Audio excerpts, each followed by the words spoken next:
حضرت سیدنا عمر رضی اللہ تعالی عنہ جلیل القدر ہستی ہیں جنہیں حضور علیہ السلام نے اللہ سے مانگ کے لیا۔ سارے صحابی رسول کریم صلی اللہ علیہ وآلہ وسلم کے مرید ہیں، لیکن جناب عمر میرے حضور کی مراد ہیں۔ 39 لوگ جب اسلام لا چکے، 39ویں شخص حضرت امیر حمزہ رضی اللہ تعالی عنہ تھے، اور ان کا ایمان لانا مسلمانوں کے لیے بہت بڑی ڈھارس اور بہت بڑے حوصلے کا سبب و ذریعہ بنا۔ تو میرے حضور نے ہاتھ اٹھا لیے، کہا اے اللہ، ایک شیر دیا ہے امیر حمزہ، ایک شیر اور عطا کر دے، اب تیری مرضی، عمر بن خطاب دے دے یا عمر بن حشام دے دے۔ حضور دعائیں مانگ رہے ہیں، اور یہ ہاتھ میں تلوار لیے غیظ و غضب سے بھرے ہوئے گھر سے نکلتے ہیں کہ بانی اسلام کا چراغ ہی بجھا دینا ہے۔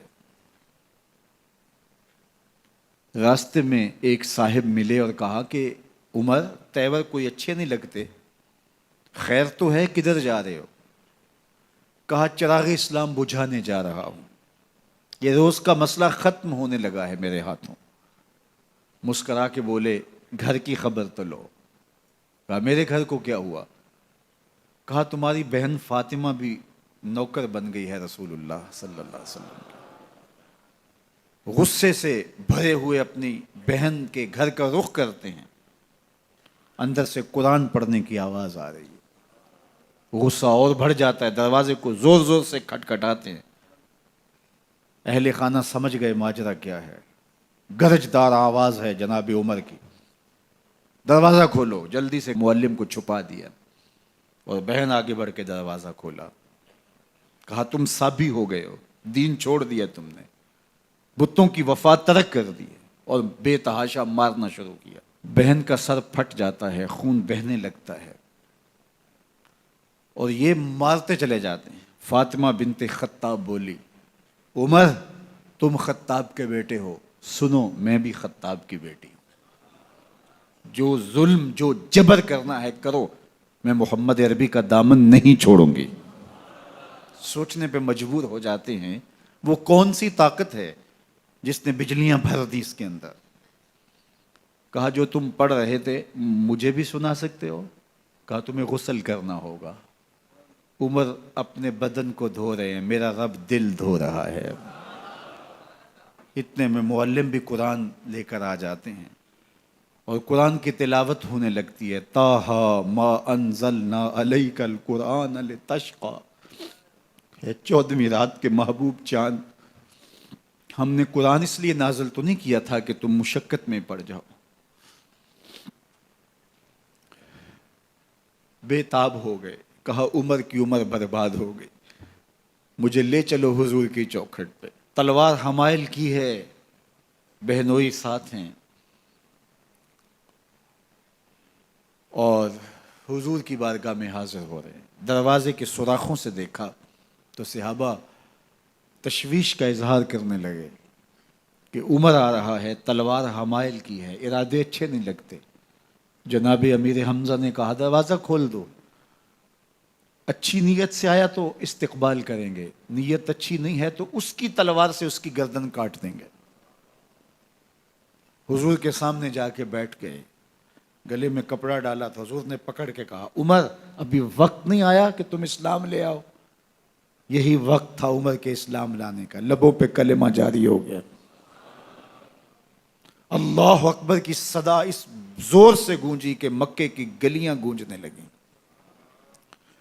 اسلام لانے کے بعد حضور سے پوچھتے ہیں حضور کیا ہم حق پر نہیں ہیں؟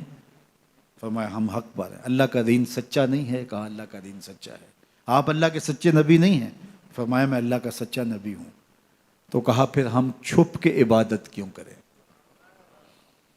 اب مسلمانوں کی 2 صفیں بنتی ہیں، ایک صف کی قیادت امیر حمزہ کرتے ہیں، دوسری صف کے آگے آگے عمر بن خطاب چلتے ہیں، اور حضور درمیان میں ہیں، اور یہ ملکوتی قافلہ صحن حرم میں آ کے اعلانیہ عبادت کرتا ہے۔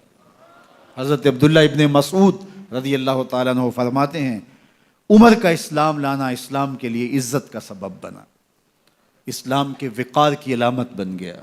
ایک ایک کے دروازے پہ جا کے دروازہ کھٹکھٹا کے کہتے ہیں، وہ تو اور خبر سننے کے لیے بے چین تھے کہ یہ بانی اسلام کی زندگی کا چراغ بجھانے گیا تھا، کوئی خبر لایا ہوگا۔ وہ کہتے ہیں آؤ عمر کدھر آئے ہو؟ کہا تمہیں بتانے آیا ہوں، کمزوروں سے پنجہ آزمائی کرتے رہے ہو، آؤ میرے سے بات کرو، میں محمد عربی کا نوکر بن گیا ہوں۔ اللہ اکبر۔ میرے حضور نے فرمایا جب اچھے لوگوں کا ذکر کرو تو میرے عمر کا ذکر بھی کیا کرو۔ میرے عمر کی زبان پر حق بولتا ہے، سچ بولتا ہے۔ ان الشیطان یفر من ظل عمر، عمر کے سائے کو دیکھ کے شیطان بھاگتا ہے۔ اللہ اکبر۔ اسلام لائے تو زندگی کی ایک ایک سانس اسلام کے لیے وقف کر دی، حضور کا پہرا دیا، حضور کی ناموس کا پہرا دیا، حضور کی شریعت کا پہرا دیا۔ اسلامی فتوحات پھیلیں تو پھیلتی ہی چلی گئیں، کبھی مصر فتح ہو رہا ہے، کبھی ایران فتح ہو رہا ہے، آرمینیا تک مسلمانوں کی افواج پہنچتی ہیں۔ 22 لاکھ مربع میل پر حضرت عمر رضی اللہ تعالیٰ عنہ کی سلطنت پھیل جاتی ہے۔ عدل و انصاف کا دورہ ہوتا ہے۔ زمانے نے دیکھا کہ غیر مسلم بھی عدالت میں کھڑا ہے تو اسے خوف نہیں ہوتا تھا کہ میرے سے ناانصافی ہوگی، اس لیے کہ حکومت عمر کی چل رہی ہے۔ وہ بھی مطمئن ہوتا تھا کہ میرے ساتھ انصاف ہوگا۔